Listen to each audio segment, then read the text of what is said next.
Oh boy, so for this video, it looks like I'm going to have quite a few quotes to read. I'm not going to go through the entire statements that I'm about to read in this video. I mainly picked out the really crucial parts because I didn't want to turn this video into like an encyclopedia and sound like a robot. So if you want to see the full statements from AMC, Universal, the National Association of Theater Owners, aka NATO, and Cineworld, the company that owns Regal, be sure to check out the links down below in the description. But for now, let's talk about what's been going on between these four companies.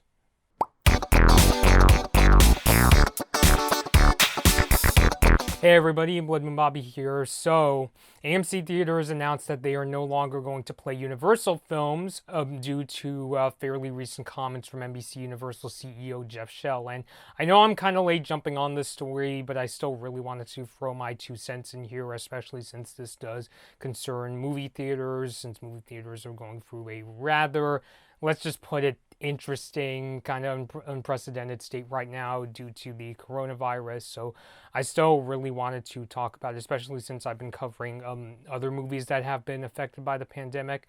But yes, so you heard AMC has said that they're no longer going to play Universal films following a recent quote from Jeff Shell, NBC Universal's CEO, and also Cineworld, which is the company that owns Regal, as well as the National Association of Theater Owners, NATO, which sounds like the North Atlantic Treaty Organization, but we're talking about the theater NATO in this video. They also threw their 2 cents in. So where do we begin? Let's actually start off with a statement by Jeff Shell in terms of talking about Universal's video-on-demand business. Quote, "The results for Trolls World Tour have exceeded our expectations and demonstrated the viability of PVOD.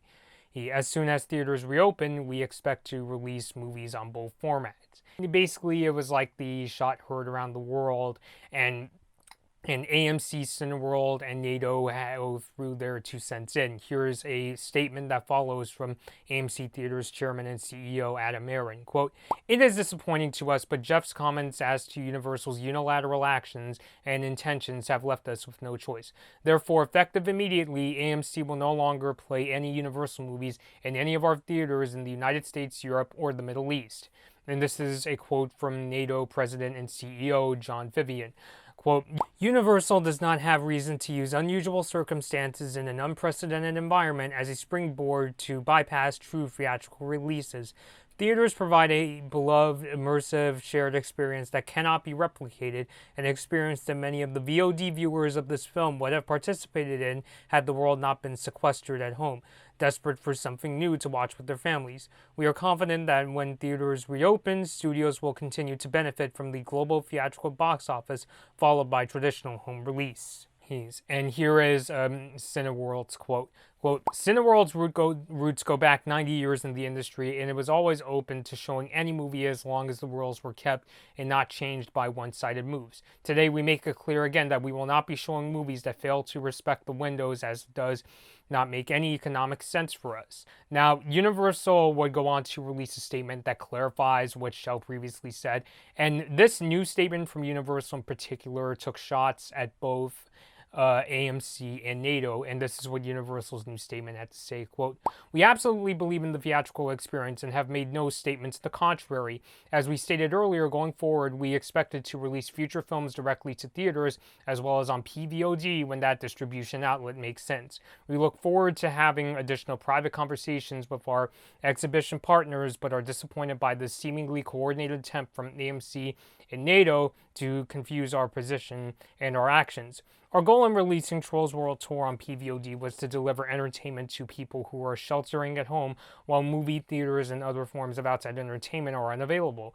Based on the enthusiastic response to the film, we believe we made the right move." What I personally took away from this is it sounds like AMC, NATO, and Cineworld are concerned that Universal is going to pursue video on demand and as a viable option in going forward, and it sounds like they want even more negotiations. And I specifically saw that in quotes from both AMC and Cineworld. Adam Aron adds on to the statement that I previously read, quote, "While Universal's unilateral pronouncements on this issue are unpalatable to us, As has always been the case, AMC is willing to sit down with Universal to discuss different window strategies and different economic models between your company and ours. However, in the absence of such decisions and an acceptable conclusion thereto, our decades of incredibly successful business activity together has sadly come to an end.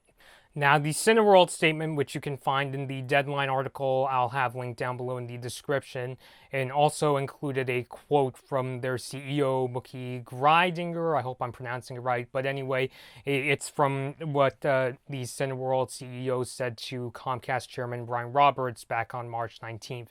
And here's what Greidinger, feel free to correct me in the comments, had to say, quote, "Nice words from your team are worthless if we cannot trust you as a partner. The message that the media has portrayed is Hollywood breaks the window. Well, this is not true. All our partners called us in timely manner and told us that in the current situation, they want to shorten window for movies that were already released as cinemas are closing. Most importantly, they all reassured us that there will be no change to their window policy once the cinema business return." Unfortunately, I missed similar message in Universal's announcement. Not only did Universal provide no commitment for the future window, but Universal was the only studio that tried to take advantage of the current crisis and provide a day-and-date release of a movie that was not yet released. So again, if you would like to check out these statements in full, I'll have the stories that they're in linked down below in the description. And to clarify, because I know there was some confusion, it's not that Cineworld is saying they're going to do what AMC is doing, where they ban all Universal movies. Cineworld's basically saying that, look, if it's a movie that does not follow traditional release window theatrical guidelines, then it will be a movie that we will not be showing. So it's not like they're doing a all-out ban on Universal movies, which I give some credit to Cineworld, because the movie theaters I tend to go to are owned by Regal. They're Edward Cinemas in my area, and if they stop showing Universal movies, I would be quite mad, to be really honest with you. I think the release of these statements today are part of why it took a while for some studios to follow Universal. Universal, back when the a while back, announced that they were going to release some of their movies on digital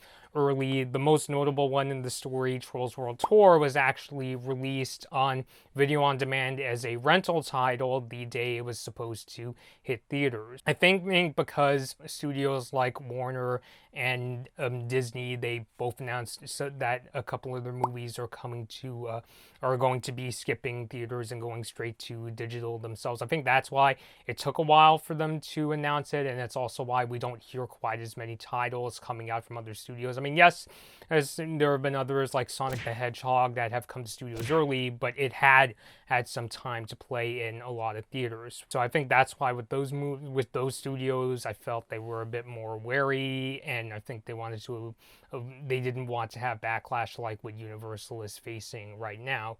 And well, so I think, so for me, this is part of why I do like talking about the stories, because it does give me more insight into the movie business, and I feel like I learn more about why some studios don't make similar decisions as others. Now, do I think that AMC is going to permanently ban Universal movies? I honestly kind of doubt it. I mean, it's speculation time. I can't personally predict the future, but what I'm personally thinking is that down the line, Universal still has a lot of either really big budget projects like the next Jurassic World and the next Fast and Furious, for example, or movies that could potentially make a lot of money, like Minions: The Rise of Gru, for example. I remember a while ago I talked about it. I talked about how its release date was delayed because the movie itself is not going to be able to be finished in time for its release date due to the coronavirus. But I think because those three movies have really big box office potential, I mean, the original Minions made over $1 billion. I honestly wouldn't be surprised if right now AMC and Universal are having some negotiations. I also wouldn't be surprised if the four of them are, talking as we speak. But since these are really big budget projects, I'm sure I'm sure AMC wouldn't want to miss out on those movies. And I also know that AMC themselves is in it's kind of in financial trouble as we speak. And I feel that if those three movies were to skip AMC theaters, I'm sure AMC would be like, yeah, we feel kind of dumb since these three have some big box office potential. So I wouldn't be surprised that, again, it's speculation, but I honestly wouldn't be surprised if after the coronavirus pandemic subsides, we do see Universal movies and they are able to play at AMC theaters. I know that Shell said that they expect to release movies in both theaters and on video on demand services, and Universal's later statement would clarify that what the studio meant is that they'll release movies in theaters and video on demand services when that makes sense. But I'm most curious to see which movies if they'll continue to pursue a strategy similar to the one they have right now, following the coronavirus pandemic. Of course, following the coronavirus pandemic, there's a really good chance the movies will still come back to theaters. I do think that the pandemic could affect studios in some ways, especially in preparation for emergencies and things like that. But I'm not exactly sure if it's gonna be a thing where it's like, after the coronavirus pandemic, we're not going back to theaters anymore. So I'm kind of curious to see which movies Universal will release in theaters and which ones they'll save for video on demand. I could say that especially movies like the big budget releases, I can't see Universal doing a thing where it's like they only release them on video on demand services per se, especially when theaters open back up, and also given to the fact that Universal has announced they rescheduled some of their movies like the next Fast and Furious and Minions: The Rise of Gru, in order to accommodate for the coronavirus, and in the case of Minions: The Rise of Gru, it's also because the movie's not going to be finished in time for its release date. Since I know that right now the really big challenge for studios is, do we delay our movies or do we put some of them on digital so that we could at least make some money right now? So I want to hear your thoughts down below. What do you personally think of these statements released by AMC, Cineworld, NATO, and Universal? And what do you think of AMC's ban on Universal movies? Do you think it's going to stick, or do you think that it is going to come down? Leave all those thoughts down below. Until next time, this has been Blood Moon Bobby, and thank you all for watching. Hi everyone, thanks for watching this Blood Moon Bobby video. Like and share the video if you enjoyed it. Subscribe to the channel to see more of my videos, and ring the bell to be notified about my latest uploads. Don't forget to follow me on social media for my latest opinions and video updates. I hope to see you next time.